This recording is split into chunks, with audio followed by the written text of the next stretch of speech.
Gym का मखरज लिख लीजिए। जीम का मखरज है ज़ुबान का दरमियानी हिस्सा, ज़ुबान का दरमियानी हिस्सा यानी कि बीच का हिस्सा, ज़ुबान का दरमियानी हिस्सा और तालु के दरमियानी हिस्से को लगाने से अदा होता है। जीम का मखरज लिख लीजिए, ज़बान का दरमियानी हिस्सा, ज़बान का दरमियानी हिस्सा तालु के दरमियानी हिस्से को लगाने से अदा होता है, तालु के दरमियानी हिस्से को लगाने से अदा होता है।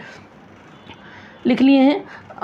उसके बाद लिखिए जीम को 3 अलिफ के बराबर खींचेंगे, ये भी लिख लीजिए, जीम को 3 अलिफ के बराबर खींचेंगे। लिख लिए हैं, जीम को 3 अलिफ के बराबर खींचेंगे। अब हम इसकी अदायगी को समझेंगे, कैसे अदा करना है। ये जीम है ना, अब इसका मखरज क्या बोल रहे हैं, ज़बान का बीच का हिस्सा। ज़बान का बीच का हिस्सा कहाँ रहता, ये ज़बान का बीच का हिस्सा है और तालु के बीच के हिस्सा को मिलाना है। किसे, तालु कहाँ है, ऊपर है, तारक भी बोलते, तालु भी बोलते, ये क्या है, तालु का हिस्सा है। ये तालु के हिस्से यानी कि तालु का बीच का हिस्सा, ये तालु है, ये ज़बान है, ये ज़बान का बीच का हिस्सा है, ये तालु का बीच का हिस्सा है। तो ये तालु के बीच का हिस्सा, ज़बान का बीच का हिस्सा, तो ज़बान का बीच का हिस्सा क्या है, तालु के बीच के हिस्से से मिलने से ये तालु है, ये तालु है, ये तालु का बीच का हिस्सा, ये ज़बान है, ये ज़बान का बीच का हिस्सा, ये दोनों मिलने से क्या है, जीम अदा होता है। तो जीम को कितने अलिफ के बराबर खींचेंगे, 3। चलिए अब हम इसको अदा करते हैं।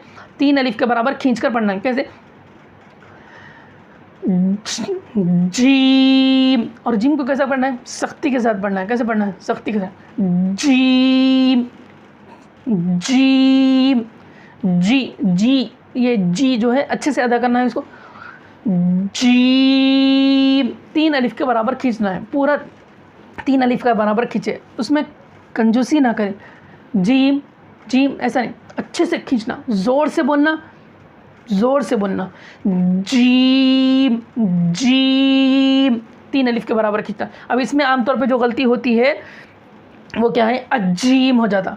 सख्ती से अदा करना है बोले तो जीम अदा हो गया, लेकिन बहुत ही ज़्यादा कैसे कर देते इसको, लेटर ही बदल के जैसा, अजीम अजीम, ये गलत है। अजीम अजीम हमज़ा आ जा रहा उसके आगे, नहीं, ये भी गलत है। तो ऐसा नहीं करना है, बल्कि इसको कैसे पढ़ना है, जी से शुरू करना, खींचना, फिर मीम से मिलाना उसको, जीम जीम जीम, ये होगा जीम की अदायगी। उसके बाद देखिए हा है, हा का मखरज क्या है, दरमियानी हलक है। हलक के 3 हिस्से हैं। हलक के कितने हिस्से हैं, 3 हिस्से हैं। एक है ऊपरी हिस्सा, हलक का ऊपरी हिस्सा, हलक का ऊपरी हिस्सा, हलक का ऊपरी हिस्सा, जहाँ पर आप लोग ये चीज़ें लिखे हैं, दांतों का नक्शा वग़ैरह, फिर ज़बान के जो स्पॉट्स थे वो वहाँ पर, और ये तालु के जो हिस्से हैं वो भी लिखे थे। तो उसके आगे ये भी लिख लीजिए कि हलक के भी कितने हिस्से हैं, 3 हिस्से हैं। एक है दरमियानी हलक। दरमियानी हलक कहाँ होती है, बीच हलक। बीच हलक को क्या बोलते हैं, दरमियानी हलक बोलते हैं। तो दरमियानी हलक, हलक का बीच का हिस्सा। एक है ऊपरी हिस्सा, हलक का ऊपरी हिस्सा। हलक का ऊपरी हिस्सा कहाँ होता है, मुँह खोले,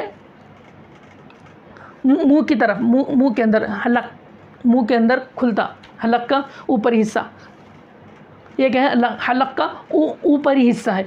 निचला हिस्सा कहाँ खुलता है, निचला हिस्सा सीने के पास खुलता, अंदर सीने के पास निचला हिस्सा। हलक के 3 हिस्से हो गए, एक है निचला हिस्सा जो सीने की तरफ खुलता, एक है दरमियानी हलक यानी कि दरमियान में रहता, बीच में रहता, एक है ऊपरी हलक यानी कि मुँह के अंदर खुलता। ये हो गए हलक के 3 हिस्से, ये वहाँ पर नोट कर लीजिए। अब यहाँ पर हम हा के मखरज को लिख लेंगे। हा का मखरज क्या है, दरमियानी हलक से अदा होता है। हा का मखरज क्या है, दरमियानी हलक से अदा होता है। लिख लीजिए, हा का मखरज दरमियानी हलक से अदा होता है, दरमियानी हलक से अदा होता है। हा को बारीक पढ़ेंगे। हा को कैसे पढ़ेंगे, बारीक पढ़ेंगे, और मुँह खोल कर पढ़ना है। कैसे पढ़ना है, मुँह खोल कर पढ़ना है। मुँह अगर हम खोलेंगे नहीं तो ला महला आवाज़ क्या होगी, क्रॉस होगी, मजहूल हो जाएगी, गोल गोल हो जाएगी, पूरा गलत हो जाएगा। तो और हा को 1 अलिफ के बराबर खींचना है। हा को कितने अलिफ खींचना है, 1 अलिफ। हा को 1 अलिफ खींचना है, दरमियानी हलक से अदा करना है, मुँह खोल कर पढ़ना है। अब सबसे पहले अब हमको हाँ अदा करना है, दरमियान हलक से हाँ निकालना है। अब दरमियान हलक से हाँ निकालो निकालो निकालो बल्कि हम कहें बच्चों पर कहें ज़ोर देते हैं, ऐसे नहीं करना, उनको अच्छे आसान तरीक़े से समझाना कि हाँ कैसे अदा करना है। अब हाँ को अदा करने से पहले ये आवाज़ जो आ रही है, ये आवाज़ आना, हाँ को अदा करने से पहले ये आवाज़ को निकालने की मशक़ करें। पहले ये आवाज़ को निकालने की अगर हम मशक़ कर लिए हैं तो उसके बाद ये जो आवाज़ है, हाल्स वगैरह विक्स वगैरह, जब उसको हाल्स वगैरह विक्स वगैरह को चूसते हैं तो जब ऐसा अंदर सांस खींचते, ऐसा अंदर जब सांस खींचते तो ये हलक में ठंडक महसूस होती, हलक में ठंडक महसूस होती। तो ये जो ठंडक महसूस हो रही ना हलक में, वहाँ से हमको हाँ अदा करना है। तो अब हाँ पढ़ने से पहले हम ये जो आवाज़ आ रही इसकी मशक़ करें। हम और कैसे मशक़ कर सकते हैं इसकी, जैसे हम किसी को कुछ बोलना है, कान में अगर हम बोल रहे हैं, कैसे बोलते हैं, जो ऐसा कान में कैसे बोलते हैं, आवाज़ कैसे सुनाई देती जब ऐसे, तो ऐसे मशक़ करें उसको। ये जब हमारा अदा होगा, हमारा हाथ सही निकलेगा। कैसा, जब हम ये अदा करते हुए हमको हाँ पढ़ना है। कैसे, हा हा हा की आवाज़ को हा से मुत्तसिल मिलाकर पढ़ना है। अलग हा अलग, ये गलत, हा ये गलत, दोनों को मिलाकर बोलना है। हा हा, मुँह खुलना, जब हो गया अदा हो गया, जब हा बोल रहे हैं तो मुँह क्या होना, खुलना। हा हा, मुँह खुलना, मुँह खुले तो आवाज़ साफ, मुँह अगर नहीं खोले तो है, ये गलत है।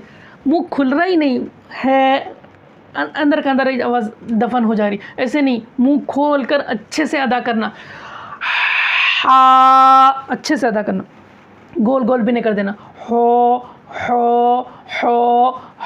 नहीं, और एक साथ नहीं रटना। ऐसा अब रटो बोले तो कैसा मश कर रहे हैं, हा ऐसा नहीं। अच्छा हाँ, जब भी हम पढ़ रहे हैं अच्छा सांस ले, मखरज से अदा हो रहा नहीं हो रहा, अच्छे जहन में अच्छे से समझे, उसको सोचे, उसके बाद में उसको अदा करें।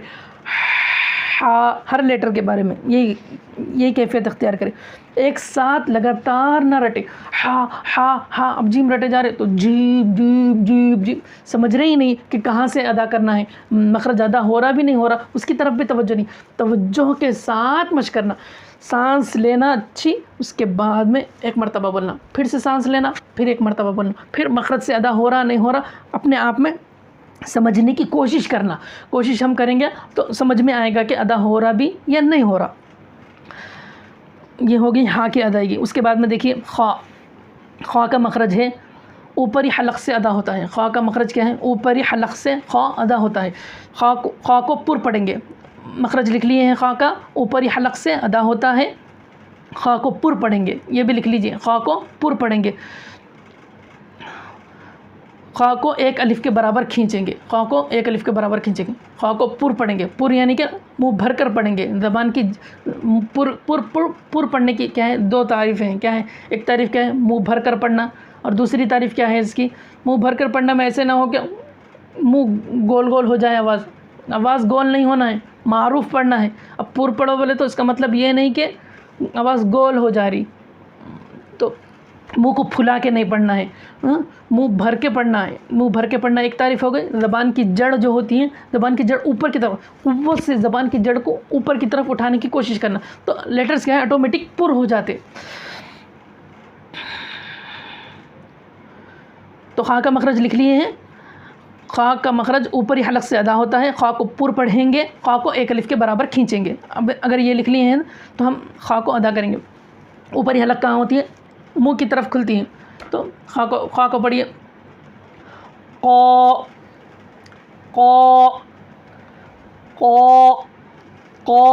ये क़ को अदा करना है, क़। खा में खरखरे आवाज़, खरखुदरे आवाज़ नहीं रहना। खा क्या है, सॉफ्ट रहना। हो गया। खरखरे आवाज़ नहीं, खरखरे आवाज़ कैसा, खा खा, ये आवाज़ नहीं आना, सॉफ्ट निकलना पूरा। खा, बस मतलब शुरुआत में थोड़ी आती खा, तो ऐसा नहीं होना, सॉफ्ट निकलना। मश करना, मुंह खोल के बोलना। पूर्वी बोलना है, पूर्व बोलना है तो इसका मतलब ये नहीं कि गोल गोल हो जाए, गोल हो जाए, ऐसा नहीं। पूर्व पढ़ना है। कैसे पढ़ना है, पूर्व पढ़ना है। मुंह खोल कर पढ़ना है, मुंह अगर नहीं खुलेगा तो पूर्व नहीं होगा।